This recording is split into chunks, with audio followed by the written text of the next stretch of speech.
Bonjour, je m'appelle Glenn Smith et je suis celui avec mon épouse Sandy qui vous accueille chaque semaine pour notre série sur Suivre Jésus selon l'Évangile de Saint Matthieu. Et aujourd'hui, nous sommes à notre 23e séance, notre 23e épisode. Et nous sommes dans le 4e discours de Matthieu dans son évangile, qui veut dire le chapitre 18. Donc, sur votre tablette, sur votre téléphone, avec un texte imprimé, je vous invite de tourner à Matthieu 18. Mais avant de commencer, permettez-moi de vous raconter une histoire vraie, une histoire personnelle. Et mon histoire tombe un peu dans le petit dicton que la confession, elle est bonne pour son être intérieur, mais des fois, sa réputation est ternie. Pour vous qui vous rappelez, dans les années 80, plus particulièrement entre 1987 et 1990, le Canada, avec ses provinces, était dans un grand débat sur comment intégrer le Québec dans la Constitution du Canada. Et vous allez vous rappeler que le premier ministre à l'époque, Brian Mulroney, le petit gars de Baie-Comeau, a décidé d'essayer de trouver une façon de réconcilier tout ce qui est arrivé depuis que le premier ministre Pierre Elliott Trudeau, Trudeau père, a repatrié la Constitution d'Angleterre au Canada, mais le Québec n'était pas un signataire de ce repatriement. Donc, Mulroney a fait tout son possible. Et au mois de juin en 1987, les provinces, les premiers ministres se sont rassemblés à Lac-Meach et une entente a été signée. Mais ça prenait l'accord de toutes les assemblées nationales à travers le Canada pour entériner la décision. Les débats étaient féroces pendant ces 3 ans. Et finalement, arrivé à la date limite, un nommé Elijah Harper, qui était dans l'Assemblée nationale au Manitoba, et le premier ministre dans l'Assemblée nationale à Terre-Neuve et Labrador ont refusé de signer. Et l'accord du Lac-Meach a littéralement tombé à l'eau. Moi, j'étais incroyablement déçu. Et je me souviens, j'étais à Paris pendant une année sabbatique et j'étais dans le fameux café de Jean-Paul Sartre et Albert Camus et Simone de Beauvoir. Et j'ai écrit dans mon journal une ode au Canada. Évidemment, la politique étant ce qu'elle est, il y avait un nouvel effort. Et en 1995, il y avait un deuxième référendum pour essayer de réconcilier les torts de 1990. Et encore, Brian Mulroney menait la charge. Et j'étais à Toronto la fin de semaine avant le vote. Et j'étais avec des amis et on était dans un restaurant. Et ils m'ont annoncé que Elijah Harper était converti. Il est maintenant, dites, né de nouveau. Cynique et sceptique que je suis, je ne croyais pas. Ils m'ont raconté qu'il était très malade depuis le Lac-Meach, mais miraculeusement, il a été guéri et il est maintenant quelqu'un qui suit Dieu. Et j'ai dit, well, OK. Je me sentais un peu mal par ma réaction qui était plutôt motivée, pas par des idées chrétiennes, mais par mes prédispositions politiques. Mais j'étais dans une cul-de-sac face à la situation. Comment faire face à nos réactions? Comment pratiquer le pardon? Et voici le sujet de notre étude aujourd'hui. Maintenant, arrivé à la fin, je vais vous raconter la fin de l'histoire. Donc, dans le texte, c'est un exemple parfait des 3 grands thèmes de Matthieu. Comme nous avons déjà vu que le mot-clé, c'est le mot disciple. Et nous voyons dans le verset 1er du chapitre 18 que Matthieu est en train de parler à ses disciples. Le verbe, deuxièmement, c'est le verbe suivre. Un disciple, c'est quelqu'un qui suit le maître. Il ne croit pas simplement. Il ne ramasse pas toutes sortes d'informations dites bibliques, théologiques, doctrinales. Non, il suit. Et pour entériner cette suivance comme apprenti, comme disciple, Matthieu a inséré ces 5 discours pour expliquer comment suivre le maître en tant que disciple, en tant qu'apprenti. Donc, nous sommes dans le 4e de ces discours. Maintenant, voici ce qui est intéressant dans ce discours. Et voici le sommaire que je vous donne sur ceci. Donc, dans votre fascicule, Suivre Jésus, j'ai écrit ceci. Un disciple pratique le pardon. Ça, c'est le grand sujet ici. Et les frères et les sœurs dans la communauté des disciples, ce discours offre des enseignements aux disciples sur la gestion des relations au sein de la communauté du roi. Que fait-on quand des frères et des sœurs en Christ ne vivent pas selon le sermon sur la montagne? Qu'en est-il de la corruption parmi les disciples quand ils tombent dans les grandes erreurs morales et doctrinales? Qu'en est-il de la correction, pas la punition, mais la correction d'autres disciples? Et voici le sujet que nous allons explorer. Il y a 4 petits paragraphes dans le discours. Et le premier, c'est dans les versets 1 à 5. Et les disciples arrivent auprès de Jésus et il a dit, qui est le plus grand dans le règne de Dieu? Donc, ils ont bien écouté le 3e discours. Ils ont bien compris les petites histoires, les paraboles sur l'autorité suprême, la domination puissante de Dieu, et ils voulaient hiérarchiser. Qui est le plus grand? Et Jésus suggère 2 changements. Il met 2 emphases. Tout d'abord, il prie un petit gamin et il le met sur ses genoux. Et il dit qu'on ne peut pas être un disciple qui suit le maître si on ne devient pas comme un petit gamin. Et deuxièmement, ça implique une humilité, un accueil. Pas avec un souci pour le statut social de ce petit gamin, mais on l'accepte.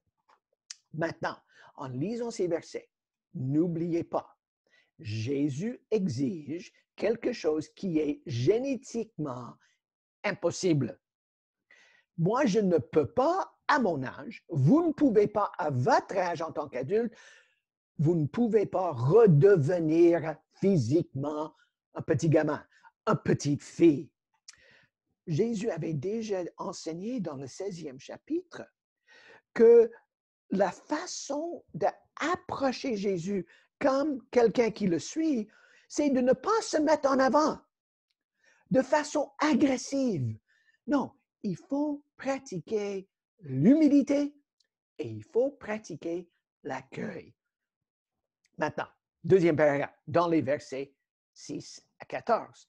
Et Jésus maintenant explique qu'est-ce que ça veut dire, ce changement radical, la pratique de l'humilité et la pratique de l'accueil. Et dans les versets 6, 10 et 14, il enseigne que ce petit gamin qui est sur ses genoux est un exemple des croyants authentiques. Et il dit, si vous n'accueillez pas l'autre, surtout celui avec un statut social différent que le vôtre, vous ne pouvez pas entrer dans son autorité, sa puissance divine. Voici un thème qu'on se trouve partout dans le Nouveau Testament. En Hébreux, chapitre 13 et le verset 2, il faut accueillir l'étranger. En Romains 14 et 15, il faut accueillir le faible théologiquement parlant. En Matthieu 11, on a déjà vu qu'il faut accueillir les collecteurs d'impôts et les pécheurs notoires. Donc, tout de suite, on est dans la partie du texte où Jésus veut expliquer ce changement radical, l'humilité et l'accueil de quelqu'un qui est différent socialement que nous. Donc, dans les versets 6 et 7 de ce 2e paragraphe, Jésus dit, et il est un réaliste, il y aura les obstacles à ces 3 choses. C'est inévitable. Et ensuite, il donne un hyperbole, une exagération. Même il répète une exagération, une hyperbole, qu'il avait déjà mentionné dans le chapitre 5, où il faut ôter les obstacles dans nos yeux et dans nos corps. Et pour le bien souligner, il parle du cœur de Dieu. Dieu qui était prêt, malgré les 99 brebis qui sont dans l'enclave. Il a dit, Jésus est prêt d'aller chercher celui qui est vraiment lointain. Donc, le point, c'est Dieu en Jésus-Christ est prêt d'aller au-delà de ce qu'on peut jamais imaginer pour nous aider de vivre un changement radical intérieurement, pour pratiquer l'accueil et pour accueillir celui qui est différent. Donc, dans le troisième paragraphe, dans les versets 15 à 20, Jésus explique qu'est-ce qu'il faut faire face à la réconciliation. Maintenant, ce texte est souvent utilisé pour la prière. Mais moi, aujourd'hui, j'aimerais relire avec vous les versets 15 à 20 dans notre texte en chapitre 18. Donc, écoutez. Si ton frère vient à pécher, va et le trouver, fais-lui des reproches seul à seul. OK, des péchés contextuellement face à le manque de changement radical. Ton frère qui pratique l'orgueil plutôt que l'humilité. Ton frère ou ta sœur qui n'est pas prêt d'accepter et accueillir l'autre. S'il t'écoute, tu aurais gagné ton frère ou ta sœur. S'il ne t'écoute pas, prends encore avec toi avec deux personnes. Donc, ce que l'Ancien Testament a bien dit, pour que toute affaire soit décidée sur la parole de deux ou trois témoins. S'il refuse de les écouter, dis-le à l'Ecclésia. Donc, comme on a vu la dernière fois, voici la deuxième fois où Jésus, selon Matthieu, utilise le mot Ecclésia, qui souligne la rédaction tardive du texte. Et on est à la fin du 1er siècle lorsque les églises ont été constituées. Et Matthieu nous rappelle, OK, amène cette personne devant l'assemblée. Et s'il refuse d'écouter même l'Église, OK, répétition, il soit pour toi comme un païen ou un collecteur d'impôts. Qui était Matthieu? Collecteur d'impôts. Il savait comment les collecteurs d'impôts ont été traités.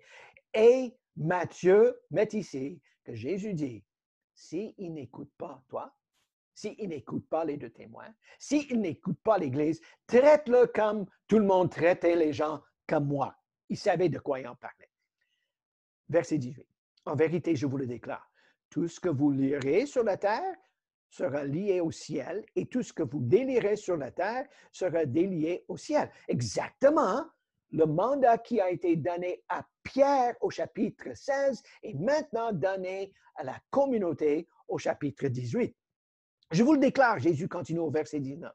Si deux d'entre vous sur la terre se mettent d'accord pour demander quoi que ce soit, elle sera accordée par mon Père qui est aux cieux. Car là où deux et trois se trouvent réunis en mon nom, je serai au milieu de vous. Donc, vous voyez tout de suite, le contexte n'est pas sur la prière. Beaucoup de personnes disent, ah, si deux ou trois sont ensemble, Dieu va faire ce qu'il veut. C'est tout à fait vrai. Mais n'utilisez pas ce texte pour souligner ce point. C'est un texte sur la correction des disciples qui pratiquent le non-repentance, l'orgueil et le manque d'accueil de celui qui est différent. Et Jésus explicite comment restaurer, corriger celui qui est recalcitrant à sa voix. Voici ce qui se passe rendu au troisième paragraphe dans le texte. Les pratiques de la conversion radicale sont tellement importantes que Jésus souligne que ceci passe par l'humilité.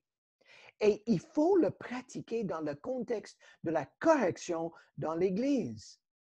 Donc, devant l'égocentrisme, devant le mal, devant la violence, l'amour de Dieu s'avance dans la réconciliation, pratiquée par le pardon. Je me souviens, dans les années 60, il y avait une grande autorité ecclésiale qui a dit ceci. Si vous voulez la paix, il faut poursuivre la justice. Quelques années plus tard, un homme qui a été horriblement blessé par l'ethnocentrisme a dit, oui, si vous voulez la justice, si vous voulez la paix, il faut poursuivre la justice, mais la justice commence avec le pardon. Et notre texte explicite comment pratiquer la justice, la correction, et maintenant on arrive pour le pardon. Et dans le dernier paragraphe qui commence au verset 21 jusqu'à la fin du texte, c'est la plus longue parabole de Jésus, surtout en Matthieu, qui a beaucoup de paraboles. Et Pierre, il écoute les 3 petits premiers paragraphes. Et il arrive auprès de Jésus et il dit, Jésus, combien de fois est-ce que je devrais pardonner mon frère quand il ne pratique pas le changement radical, quand il est orgueilleux, quand il ne veut pas accepter l'autre qui est différent que nous? Devrais-je le pardonner 3 fois? Et ici, il se trouve grand cœur. Et même il dit, peut-être je devrais même jusqu'à 7 fois. Le 3 fois, c'était la pratique juive au deuxième temple, à cette époque de Pierre. Donc, il se voit ici comme très libéral. Et Jésus dit, Pierre, pas 7 fois, mais 77 fois. Maintenant, il y a une petite variante dans certains manuscrits de l'époque. Certains manuscrits disent 7 fois, 7 fois. D'autres fois disent 7 fois pour arriver à 70. Peu importe, les variantes nous amènent à la même conclusion. Jésus ici fait référence à Lévitique 25 et la pratique de la jubilée. Et je vous encourage de relire ce texte parallèle, parce que nous avons ce qu'on appelle ici un écho. Quelque chose a été dit dans les textes juifs, et maintenant, il y a un écho. Et pour illustrer la pratique de la jubilée, Jésus raconte une parabole. Maintenant, qu'est-ce que c'est la jubilée? La jubilée, c'était la pratique qui a été faite dans la tradition juive, où tous les 7 ans, il y avait une sabbatique, où la terre a été laissée comme ça pour recommencer. Mais 7 fois 7, dans le 49e année, la jubilée, les esclaves ont été libérés, les dettes ont été oubliées, la terre a été laissée dormant et c'était une façon de recommencer. Pourquoi? Parce qu'il fallait se rappeler que Dieu est roi. Dieu est Seigneur, il est Yahweh de l'Alliance, il est Elohim de la création et tout lui appartient. Et pour illustrer ceci, Jésus raconte la parabole. Voici quelque chose de très intéressant. Il n'y a aucune trace dans l'histoire juive où la jubilée a été pratiquée. Une bonne idée biblique, une bonne idée éthique, mais personne ne voulait le toucher. Donc, Jésus a raconté cette histoire. Et l'histoire est fascinante parce que voici un homme qui a une dette envers son patron. Il est ce qu'on appelle un intendant. Et il doit à son patron un grand somme d'argent. Si nous faisons la conversion entre la monnaie de l'époque et notre époque, il avait une dette qui équivalait à 150 000 d'années de travail. Ça veut dire que l'homme était au seuil de la faillite.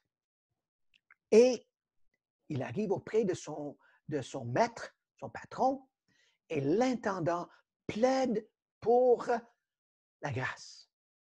Il plaide que sa dette soit épongée. Et qu'est-ce qui arrive? La dette est épongée.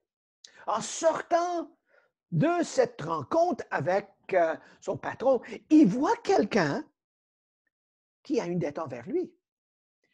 Et lorsqu'on fait la conversion de divise, le bonhomme lui doit 100 jours de travail. OK, vous voyez une autre hyperbole, une exagération, moi je dirais aiguë.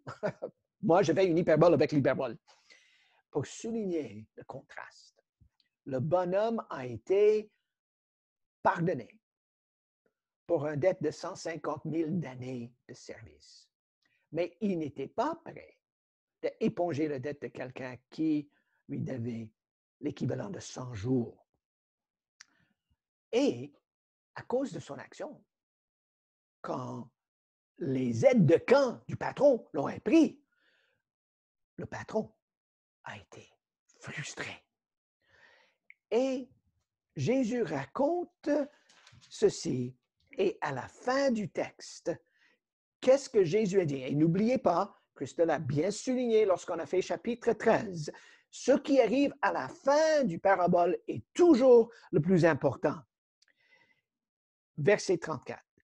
Et dans sa colère, son maître le livrait avec torsion en prison en attendant qu'il remboursera tout ce qu'il devait. C'est ainsi, Jésus a dit, c'est ainsi que mon Père céleste vous traitera si chacun de vous ne pardonne pas à son frère du fond de son cœur. Donc, pour ceux dans la communauté qui ne pratiquent pas la conversion radicale que l'Évangile exige, pour ceux qui sont égocentriques, pour ceux qui n'accueillent pas l'autre, ce texte dit qu'en suivant cette personne, il faut pratiquer le pardon. Paul nous donne une interprétation épistolaire à ce parabole dans le petit paragraphe en Éphésiens chapitre 4 et le verset 25 au chapitre 5 et le verset 2. Et qu'est-ce que Paul a écrit? Qu'il faut pardonner du fond de son cœur. Donc, voici un texte qui souligne que pour ceux qui veulent faire partie de la communauté, pour ceux qui veulent vraiment suivre le Maître, Jésus met un accent sur trois choses. Un changement, une conversion radicale. Il faut devenir comme un petit enfant. Deuxièmement, il faut être humble. Et troisièmement, il faut accueillir celui qui est différent que nous. Et tout cela passe par le pardon. OK, la fin de mon histoire. Dans mon église, en 1995, on célébrait toujours l'Eucharistie, la Sainte Seine, le premier dimanche du mois. Et c'était le dimanche, juste avant l'élection ou le référendum pour l'entente de Charlottetown, 1995. J'ai commencé notre soirée avec mes réactions émotives, cyniques par rapport à Elijah Harper. Donc, j'ai terminé le samedi mes réunions à Toronto. Je suis allé à l'aérogare pour attendre mon vol de retour. Et j'étais dans le salon d'érable. J'avais terminé mes études bibliques et mes exégèses pour le message que j'allais apporter. Mais je savais pas, j'avais pas encore une application. Parce que on allait célébrer le Sainte-Seine. Moi, j'étais l'officiant pour ce dimanche. Et il fallait que je trouve une façon de dire quelque chose à l'Église le jour avant le référendum. Pourquoi? Parce que notre Église à l'époque, c'était un reflet parfait de la société québécoise et de la société montréalaise. 51% étaient pour le référendum, pour la question, 49% étaient contre. Et vous allez vous rappeler que le Québec a passé par 51 000 votes de se séparer du Canada, avec toute la tension qui était évidente. Donc, j'étais dans le salon d'érable à l'arrière de Toronto. Et j'avais décidé de faire mes études en Éphésiens chapitre 2, où Dieu en Jésus-Christ détruit le mur de séparation entre les Juifs et les Grecs. Et j'avais une façon de contextualiser le texte. Donc, j'étais pris dans mes pensées. Et à un moment donné, j'ai laissé mes papiers, ma Bible, et je me suis levé pour prendre des nouvelles idées. Et en sortant de ma petite cubicule, j'ai tourné sans regarder et j'ai frappé une homme et il a tombé à terre. Maintenant, pour le petit Glenn Smith, de frapper quelqu'un, non intentionnellement, pour que la personne tombe, il fallait que la personne soit plus petite que moi. Et j'étais tout pris et j'ai aidé le monsieur de se lever debout. Et qui était devant moi? Elijah Harper. Et je l'ai regardé, mes yeux étaient grands. Et je me suis excusé et je me suis présenté. On s'est assis. Et j'ai raconté ce que j'avais dit à son égard il y a 2 jours. Et j'ai dit, Monsieur Harper, parle-moi de ta conversion. Et il m'a raconté qu'il a été très malade. Il était dans sa communauté autochtone dans le nord de Manitoba. C'était une maladie atroce. Il avait consulté toutes sortes de médecins amérindiens pour avoir une guérison. Aucun remède. Mais son fils, qui était un pasteur, priait pour lui. Et finalement, son fils lui a dit, « Papa, es-tu prêt de te confier au Dieu créateur qui a envoyé son fils Jésus pour toi? Puis-je prier pour toi pour une guérison miraculeuse divine? » Et son papa a décidé de dire oui. Et Elijah Harper m'a raconté comment il a décidé de suivre Jésus. Je lui ai dit, Monsieur Harper, il faut que je demande pardon parce que je ne croyais pas. Et j'ai raconté mon cheminement politique et j'ai dit, j'ai mis mes préoccupations politiques au-delà de ce qui est important dans la communauté. Et j'ai demandé le pardon.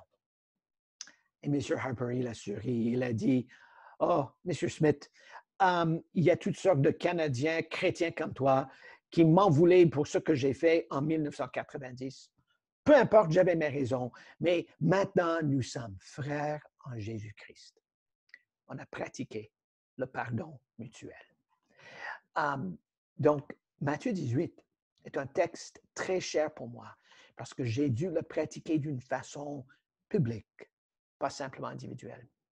Mais en guise de conclusion, j'aimerais dire que aujourd'hui, j'ai enseigné ce que le texte dit.